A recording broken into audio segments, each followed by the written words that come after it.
नमस्कार दोस्तों, स्वागत है आपका इस नए वीडियो में। तो आज की वीडियो कहती है कि हमें असफलता का डर इतना सताता क्यों है, हमें कुछ शुरू करने से पहले घबराहट क्यों नहीं लगती है और हम असफलता के डर से कैसे मुक्त हो सकते हैं। जवान लड़के के सवालों का जवाब देने की बजाय जेन मास्टर ने उसे टाल दिया। एक दिन जैन मास्टर कहीं जा रहे थे, तभी रास्ते में उन्हें एक जवान लड़के ने रोक लिया। ये लड़का पास के ही गांव का रहने वाला था। लड़के ने जैन मास्टर से कहा, मैं बचपन से होशियार हूं, सारे काम अच्छे से करते आया हूं, लेकिन अब जब मैं जवान हो गया हूं, मुझ पर थोड़ी जिम्मेदारी है। अब जब परीक्षा के लिए पढ़ने बैठता हूं तो मुझे असफलता का डर सता रहा है। अब परीक्षा पास आने लगी है तो मुझसे पढ़ाई नहीं हो पा रही और मुझे कुछ समझ नहीं आता, इसलिए मैं आपके पास आया हूं। जैन मास्टर ने शांति से लड़के की सारी बातें सुनी और कहा, ठीक है, मैं तुम्हें एक गुफा दिखाने ले चलूंगा जहां तुम्हारे सारे सवालों के जवाब मिल जाएंगे। अगले दिन लड़का जैन मास्टर से मिलने आया और जैन मास्टर उसे कुछ दूर एक प्राचीन गुफा में ले गए। जैन मास्टर ने कहा, हम कुछ देर यहां बैठकर ध्यान करते हैं, फिर मैं तुम्हारे सवालों के जवाब दूंगा। लड़का आंखें बंद करके बैठ गया। तभी जैन मास्टर चुपके से गुफा से बाहर निकल आए और गुफा के अंदर आने वाले एकमात्र रास्ते को पत्थरों और लकड़ियों से बंद कर दिया। जैन मास्टर के अचानक गायब होने पर लड़का घबरा गया। उसने पुकार लगाई लेकिन किसी ने जवाब नहीं दिया, तो लड़का घबराकर गुफा के द्वार की तरफ भागा। जैसे ही वो गुफा के प्रवेश द्वार पर पहुंचा तो हैरान रह गया, ये क्या, यहां तो किसी ने गुफा को बाहर से बंद कर दिया है। अब मैं यहां से बाहर कैसे निकलूंगा। लड़का उस अंधेरी गुफा में फंसकर काफी भयभीत और परेशान हो गया। लड़का अंधेरी गुफा में भटककर बाहर आने का रास्ता खोजने लगा। वो गुफा में कुछ देर तक इधर उधर भटकता रहा, लेकिन उसे कोई रास्ता नहीं मिला। अब उसे जोरों से प्यास लग रही थी और भूख भी काफी लग रही थी, इसलिए वो एक जगह शांत होकर बैठ गया जिससे वह ठंडे दिमाग से सोच पाए। तब अचानक उसे रोशनी दिखाई दी, तो लड़का उठकर उस रोशनी की ओर चलने लगा। अंधेरा होने के कारण लड़के को ठोकर लगी, लेकिन वो चलता रहा। धीरे धीरे वो दीवारों का सहारा लेकर उस रोशनी तक पहुंच गया और उसने देखा कि गुफा की छत पर एक छेद है जहां से सूर्य की रोशनी आ रही है। जैसे ही उसने हाथ उस छेद में डाला तो उसे किसी और के हाथ का स्पर्श महसूस हुआ। लड़के ने आसपास के पत्थर हटाए और उसी हाथ को पकड़ लिया और लड़का ऊपर खींचता चला गया। जब लड़खड़ाते हुए लड़का बाहर आया तो उसने देखा कि वहीं जैन मास्टर बाहर खड़े होकर मुस्कुरा रहे हैं। लड़का मास्टर को देख गुस्से में चिल्लाकर बोला, क्यों, आपने मुझे गुफा में बंद कर दिया। एक तरफ मैं अपनी परेशानी का समाधान के लिए आपके पास आया था और वहीं आपने मेरे साथ ऐसा किया। बाबा ने मुस्कुराते हुए कहा, अच्छा एक बात बताओ, तुम कभी इस गुफा में गए नहीं थे तो तुम इस गुफा से बाहर कैसे निकले। लड़के ने कहा, मुझे पता नहीं। जैन मास्टर ने कहा, अगर तुम उस गुफा में दोबारा जाकर देखो तो तुम्हें कीड़े बिच्छू भी नजर आएंगी, लेकिन फिर भी तुम बिना डरे आगे बढ़ते गए और बाहर निकल आए। जैन मास्टर ने कहा, इसके 3 कारण हैं। पहला, तुम्हें तेज प्यास लग रही थी और साथ में अपनी जान का डर था, यानी तुम्हें रास्ता खोजने की तीव्र इच्छा थी। दूसरा, तुम्हें एक रोशनी दिख रही थी जिसकी ओर तुम्हारा फोकस था, यानी तुम्हारा लक्ष्य एकदम साफ था।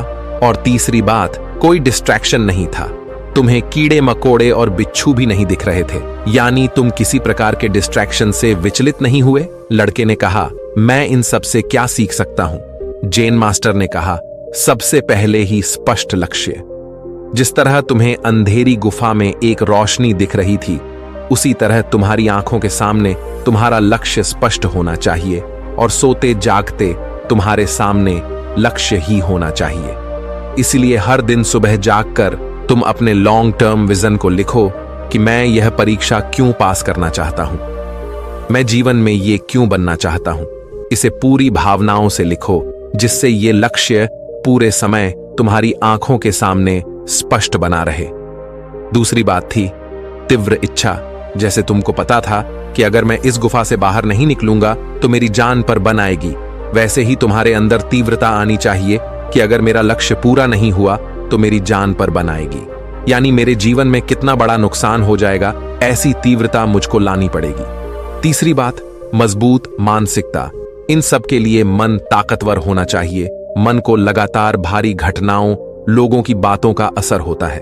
अगर तुम लोगों की बातें बिना बुद्धि का फिल्टर लगाए सुनोगे तो लोगों के डर को अपने अंदर खींच लोगे और सच मान लोगे। कोई कहता है ये काम कठिन है, कोई कहता है ये हो ही नहीं सकता। असल में हर कोई अपनी डर की कहानी सुना रहा है, लेकिन यह मन है जो दूसरों से तुलना करना नहीं छोड़ता, क्योंकि मन तुलना करके ही सीखता है। इसलिए तुम हमेशा अपनी तुलना पिछले दिन से करो। हर दिन खुद से पूछो, आज मैंने क्या बेहतर किया और कल मैं क्या बेहतर कर सकता हूं। जब तुम खुद से इस तरह पूछोगे कि कल मैं क्या बेहतर कर सकता हूं, ऐसा करने से तुम आज की गलती को सकारात्मक रूप से देखने लगोगे और धीरे धीरे तुम्हारी कमजोरी तुम्हारी ताकत में बदल जाएगी और इससे मजबूत मानसिकता पैदा होगा। तुम्हें बाहर तुलना करने की जरूरत नहीं पड़ेगी। आखिरी बात, तुम्हें हर दिन लक्ष्य के बारे में सकारात्मक विचार सोचते सोचते सोना है और सुबह उठकर भी लॉन्ग टर्म विजन के बारे में सोचना है। ऐसा करने से यह लक्ष्य तुम्हारे अंतर्मन में बस जाएगा। तुम्हें पूरे दिन महसूस होगा कि मुझे एक इस लक्ष्य को हासिल करना ही है और तुम उस लक्ष्य तक पहुंच जाओगे। लड़के ने कहा, मास्टर आपकी बात सही है, लेकिन मैं हमेशा गुफा में थोड़ी ही बंद रहूंगा। असली दुनिया में बहुत बहुत अशांति है। मैं हमेशा इतना तीव्र एकाग्रता और फोकस कैसे बनाए रखूंगा। जेन मास्टर ने कहा, माना असली दुनिया में बुलावे हैं, लेकिन इसके बावजूद तुम अपने एकाग्रता पर अडिग रह सकते हो। बड़े बड़े लोगों ने ऐसे ही लक्ष्य हासिल किया है। तुम एक युवराज की कहानी सुनो। एक सम्राट ने महामंत्री को अपनी चिंता बताई। मंत्री जी, मुझे ऐसा लगता है कि युवराज चतुराई में थोड़ा धीमा है। तीरंदाजी हो या घुड़सवारी या तलवार चलाना, जिन कलाओं को मैंने 12 साल की उम्र में ही सीख ली थी, उन कलाओं को ये नौजवान 16 साल में भी नहीं सीख पाया है। मुझे यही चिंता होती है कि मेरे बाद ये कैसे इतने बड़े राज्य को संभालेगा। मंत्री ने कहा, सम्राट, मैं युवराज को कल ही अपने गुरु के पास ले जाता हूं। अगले दिन महामंत्री युवराज के साथ आश्रम पहुंचे। आश्रम पहुंचते ही महामंत्री ने बाबा को राजा की व्यथा से भरा पत्र पर सुनाया। बाबा ने कहा, मंत्री जी, युवराज को बुलाइए। जब युवराज सामने आया तो बाबा उसे गौर से देखने लगे। युवराज एक जगह खड़ा तो था, लेकिन उसकी आंखें स्थिर नहीं थीं। पता चल रहा था कि युवराज लगातार कुछ सोच रहा है। बाबा ने युवराज से कहा, तुम क्या सीखना चाहते हो? युवराज ने कहा, बाबा, मुझ पर मेहनत करके कोई फायदा नहीं, मुझे कुछ याद नहीं रहता। बाबा ने मंत्री से कहा, आप युवराज को यहीं छोड़ जाइए। कुछ देर सन्यासी बाबा दूसरे शिष्यों से बात करते रहे, फिर अचानक बोले, युवराज, तुम्हें एक काम करना है। ये तेल से भरी हुई कटोरी है, तुम्हें इसे अपने हाथ में लेकर पूरे गांव का चक्कर लगाना है। युवराज ने मन में सोचा, चलो आसान काम है, इसमें कुछ दिमाग नहीं लगाना पड़ेगा। तभी अचानक बाबा ने कहा, युवराज, बस केवल एक शर्त है, तुम्हारे पीछे एक सिपाही तलवार लेकर चलेगा। अगर कटोरी से तेल की एक बूंद भी गिरी तो सिपाही वहीं तुम्हारी गर्दन काट देगा। युवराज की यात्रा शुरू हुई। 16 साल का युवराज हाथ में तेल से भरा पात्र और पीछे खुली तलवार लेकर चलता। सिपाही बाबा ने इस यात्रा में अवरोध पैदा करने के लिए रास्ते में कई लोग जमा कर रखे थे। कोई युवराज से बातें करने की कोशिश करता, कोई युवराज का मजाक उड़ाता, कोई सामान बेचने की कोशिश करता, तो कोई अचानक युवराज के सामने कूद पड़ता। लेकिन युवराज अपनी आंखें तेल के पात्र पर टिकाए चलता रहा और ऐसे ही चलते चलते वो आश्रम वापस आ गया। फिर बाबा के सामने तेल की कटोरी रखकर गहरी सांस लेकर बोला, बाबा, तेल की एक बूंद भी नहीं गिरी। बाबा मुस्कुराए और बोले, अब तो मुझे ये बताओ कि मार्ग में तुमने क्या क्या देखा। युवराज ने कहा, बाबा, मेरा सारा ध्यान तो तेल की बूंद पर था। फिर जिसकी गर्दन पर तलवार लटक रही हो, जिसकी जान पर बन आई हो, वो यहां वहां कैसे देख सकता है।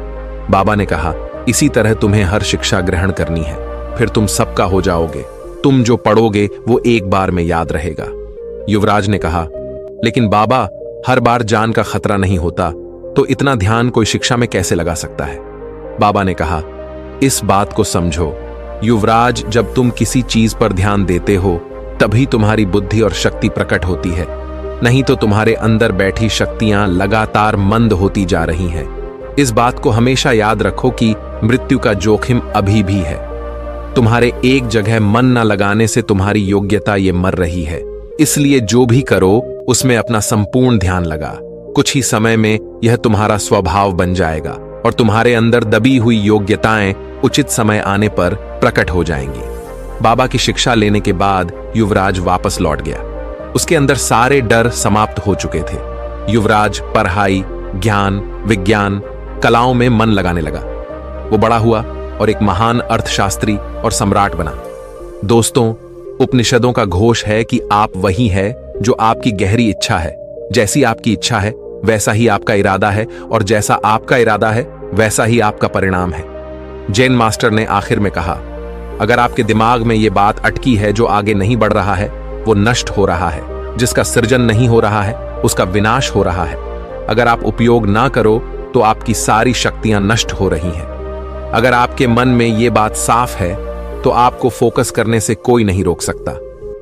जैन मास्टर ने आखिर में लड़के से कहा, लक्ष्य पाने के लिए मन के अंधकार में लक्ष्य एक रोशनी जैसा स्पष्ट होना चाहिए।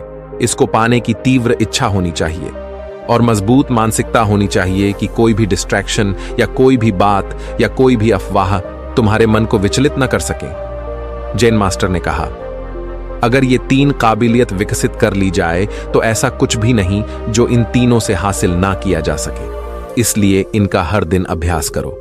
मैं करना तो चाहता हूं पर मन नहीं होता। मैं सुबह जल्दी उठना तो चाहता हूं पर उठ नहीं पाता। कल से पक्का मेहनत करूंगा। इस समस्या का सीधा हल है बर्निंग डिजाइनर, कुछ बनने की तीव्र इच्छा। तो दोस्तों, आपने आज के इस वीडियो से क्या सीखा वह मुझे आप कमेंट में बता सकते हैं। इसी के साथ मैं उम्मीद है कि आपको आज की वीडियो पसंद आई होगी। तो इस वीडियो को उस इंसान को शेयर करें जिससे यह कहानी सुनने की जरूरत है और उसी के ठीक बाद चैनल को सब्सक्राइब करें।